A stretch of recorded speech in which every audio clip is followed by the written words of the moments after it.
Today we're going to talk about Vampire Girl by Karpov Kinrade, and I have no idea if I'm pronouncing that right. If I'm not, I'm sorry. Anyway, back to the book. It's a book series, in fact, but it keeps your attention through what I call the soap opera method. Want to know what I mean? You'll find out in a moment, so stay tuned.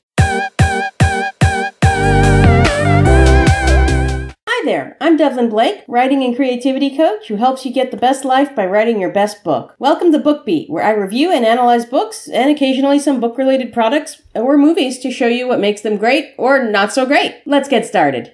First, I'm going to start with a brief overview of the book series. A girl makes a deal with some demons in order to save her mom and ends up as the princess of hell who has to choose one of them for her husband. There's a prophecy, a shadow of war, slavery, half-breeds, love triangles, opposing sides, betrayals, magic, and all things like that. It's far too much to cover in one book, so the series was split up into 4 books. Now, if you've been following me for a while, you'll notice I rarely read an entire series. I usually read one book and I'm done. I don't like series because far too many series writers have what's known as a premature ending. In other words, they take one long book and chop it up randomly. I don't like that technique because as a reader, I feel tricked. I leave bad reviews for those books. Premature endings are not acceptable outcomes. But this book series was different. I actually binge-read the entire chronicle in 2 days, and I rarely do that. The series kept me wanting the next book through what I call the soap opera ending. Do you remember soap operas? They were a little over the top when it came to dramatic action, but they knew how to write an ending. And this book series knew how to write an ending too. For starters, it had one overreaching plot arc that carried throughout all the books. It also had several smaller arcs, which also carried through the books. There were some incidents that were solved by the end of a single book, and then it was immediately followed by a cliffhanger. Now I'm going to say up front, these books are not standalones. They don't make much sense if you read them out of order. However, by the end of each book, one problem was solved, so yay, only to be replaced with another problem immediately after. This is similar to how soap operas do it. If you remember soap operas, they had a problem solved by the end of the season, and I'm considering every episode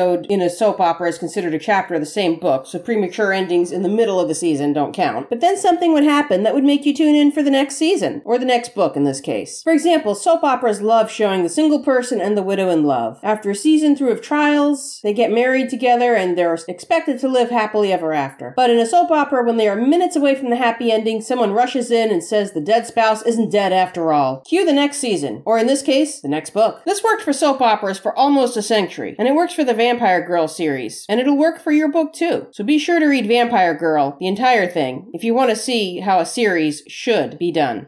Well, that's about it for now. Be sure to subscribe for more great reviews and book writing tips. If you'd rather read a story, then check out my other reviews and my 2-sentence stories. See you next time!